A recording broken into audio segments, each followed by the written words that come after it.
What's up, everybody? I'm DeQwan Young, and today we dive into 10 reasons why the NFL will be screwed in 5 years. So, the NFL has been arguably the most popular American sports league for a while now. In many ways, it's unified the country and has brought tons of entertainment to hundreds of millions around the world. However, the NFL is also going through a nightmare stretch. Be it the man in charge, the player arrests, the CTE studies, you name it. The NFL is still a global phenomenon, but how much longer can it last? Number 10, the key stars will be gone. Remember when the NBA saw a brief decline in popularity when Michael Jordan retired for a second time?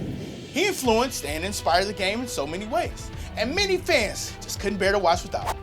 Well, I think it's safe to say the NFL will lose a lot of fans when Tom Brady's gone, considering he may be the best player of all time.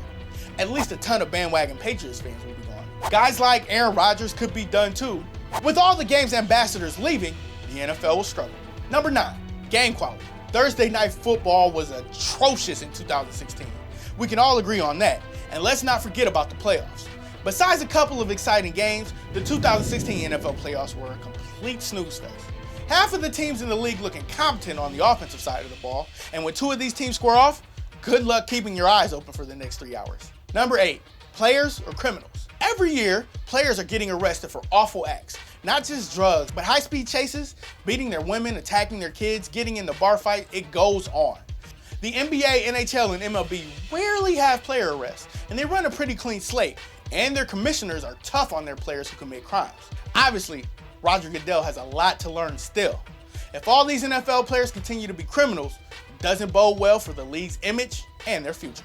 Number 7, a game of politics. I don't think he knew it at the time, but Colin Kaepernick started a movement for the ages when he knelt during the national anthem in 2016. Now, countless players are choosing to protest during the anthem. President Donald Trump has demanded players be fired for kneeling. It's caused a major division between the country.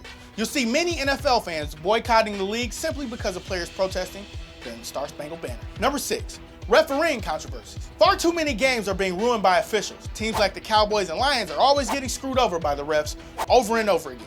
But teams like the Seahawks and Patriots seem to have every call go their way. 1 or 2 playoff games a year seem to be decided by the refs, not the players. Number 5, the rise of other sports. The NHL is taking a massive surge to the top of North American sports. It's always been big in Canada, but TV ratings and fan attendance in the US are at an all-time high. The game has grown tremendously in California also. Teams like the Predators have given it plenty of growth in the South. Hell, even Vegas got a hockey team. MLB has stayed the same, but with more parity than ever before. It can only get bigger, especially with smaller market teams starting to dominate. And the NBA will continue to rival the NFL for ratings. Nothing's gonna change there. You look at these 3 sports leagues, and they have nowhere to go but up.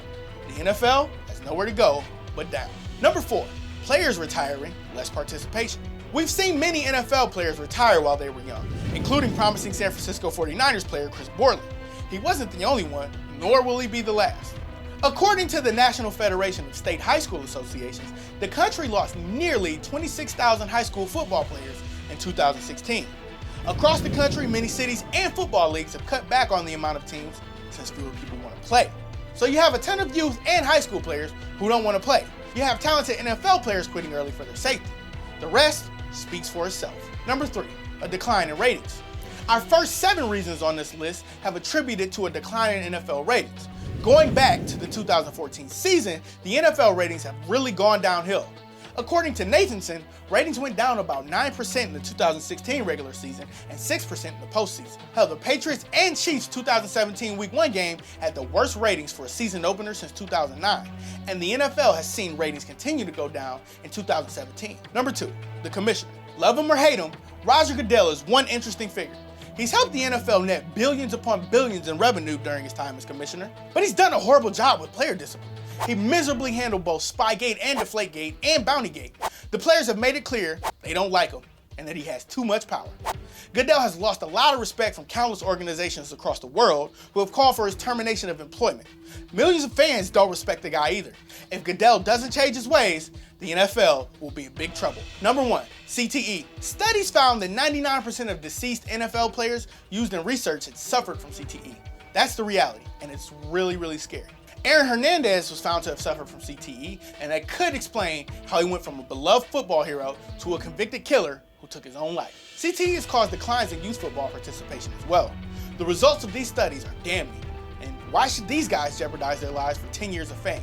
CTE is an extremely scary disease, and far too many NFL players have and will suffer from it. As far as we're concerned, it's going to lead to an ugly and messy time for the NFL in 5 years. What other issues could lead to the NFL's demise in 5 years? Join us in the comments below. And as always, thanks for watching. We'll see you guys next time.